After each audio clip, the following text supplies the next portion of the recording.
Hi everyone, and welcome to the All Things ITSM Global Podcast, coming to you from IT Service Management 2015 in Sydney. I'm Kirsty McGowan. I'm here with co-host Tristan Boot, Hello. Ivor McFarlane, Hello. and we're talking with Matthew Burrows. Hi. Matthew. Nice to be here again. So, Sofia, Yep. last time we talked to you in the UK, it was just about getting ready to launch. So That's right. you've had a couple of months now, or three months or so. That's right. Yep, Yeah, so how's it going? but that was June time we Yes, were it talking, was, and the launch of Safir version 6 was right at the end of June. Right. We had an event in London on the 1st of July, which went really well, well attended, some good case studies, some good discussion about what's changed between version 5 and version 6. Mm-hmm. And we actually had a launch event in Sydney last week, actually, so middle of August. And that was, I don't know if any of the people from the UK are going to be listening to this. I know they are. I'm going to be really dangerous and say, actually, I think the Australian event was better. Yeah. There was even better, more case studies and really good engagement. There was nothing wrong with the UK event. It was great. Well, I'm going to do the normal Kiwi thing and tag ourselves onto that and say we are great in this part of the Well, world. there were people from New Zealand as well. Yeah. At the launch event, there were a couple of case studies from New Zealand. Yeah. Oh, and that's great. So I guess with the relaunch, because I've done the previous version. Yeah. So for somebody like me, what do I do now? Do I need to go and redo it, find out that I'm no longer supposed to be an exotic dancer, or? No, I think you do qualify still as an exotic dancer, Tristan. I've seen you on the dance floor, so Quite the sore back. yeah. No, whenever we do an update from one version to another, we try and keep it sort of evolutionary rather than revolutionary. So actually, the path to go from 5 to 6 is quite straightforward.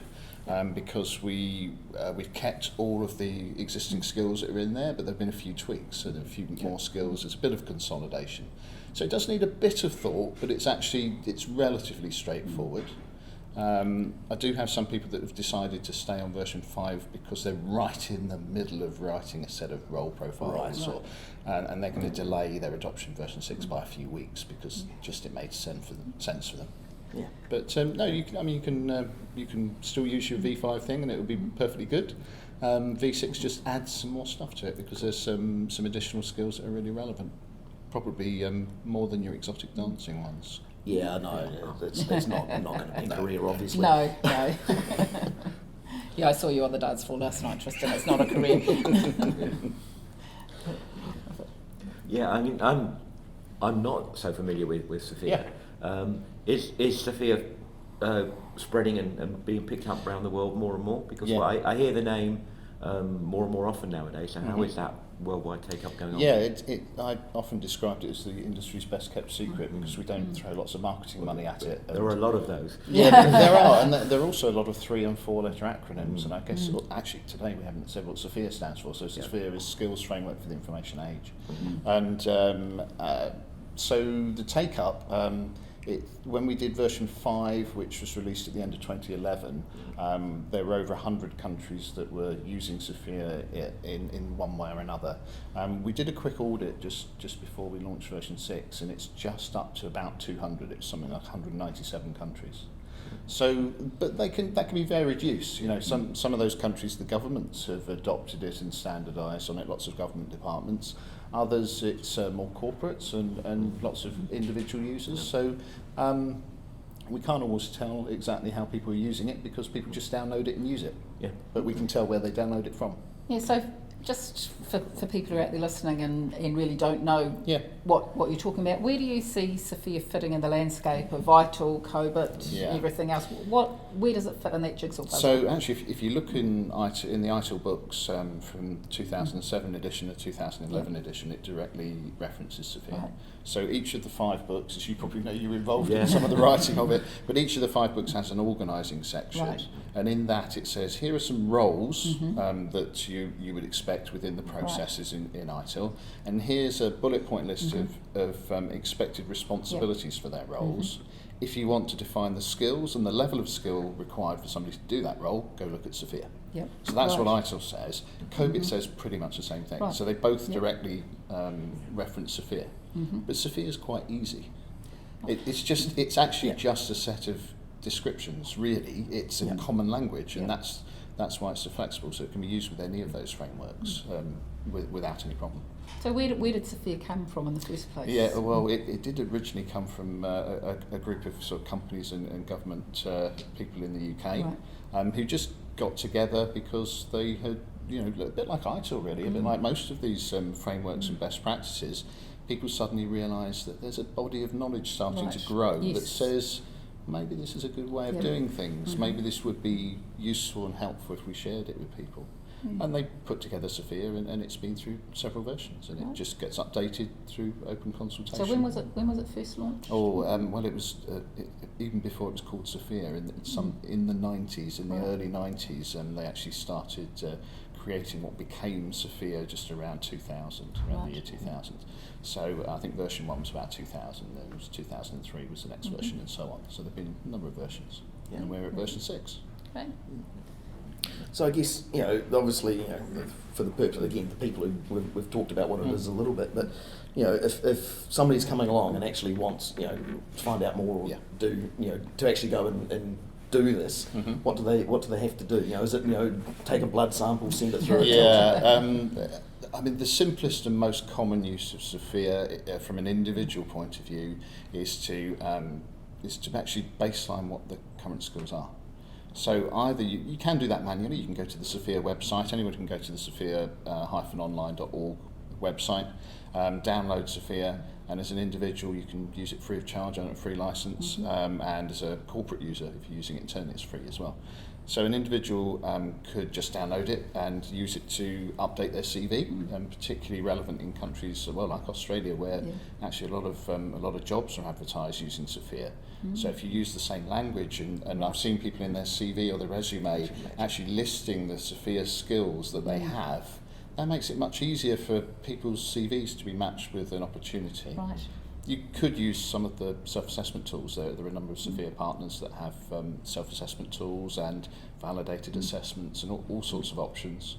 Again, they're all on the Safir website. And the same thing happens with organisations. They get their individuals to complete an assessment, and then they roll up that data to an organisational level so they can see exactly what skills they have, where the gaps are, where their single points of dependency are, where they've only got one person with a particular skill. So and of course you can make decisions on whether that's a problem or not. So for hiring, training, all that stuff. So baselining your skills is the most common starting point. And it's those two classic questions, what skills do I have, what skills do I need? And I always do a show of hands with these Safir events, how many people can answer those questions, either on behalf of themselves or on behalf of their organisation. Hardly anybody can. And it's a missed opportunity because it's actually quite easy to do with Safir. Well, I guess there's probably another question before that, though, that a lot of people have answered, is where do I want to be? What do I want to be when I grow up? Well, but I mean, some of us are never going to grow up. I mean, we've probably accepted that. Yeah, we're still waiting for you either, aren't we? No intention of growing up. No intention of growing up. I think that's a good role model, actually. That's a very good role model. Well, I think that's covered in really the second question, really, what skills do I need? Because that is based on where do you want to be. If you are on the service desk and for some strange reason you would like to become a change manager or even the CIO, if those roles are all defined using Safir, you can say, well, actually, to get from where I am to that role, I'm going to need to think about how do I develop these skills at these levels over whatever period of time. That's your development plan. Okay. But it could be much more immediate than that. You could have somebody that their current role, they've got a gap. They've got one skill at level 4 and they need it at level 5. So which training course do I go on? Who do I ask to help me? Mentoring, coaching, what books should I read? What events should I go to? All sorts of things. It is encouraging to see, hopefully, the organisation understanding that skills are not necessarily linked to training courses. Absolutely. That's one of the problems I've seen is their management attitude is I need these people to have a skill, so I'll send them on a course.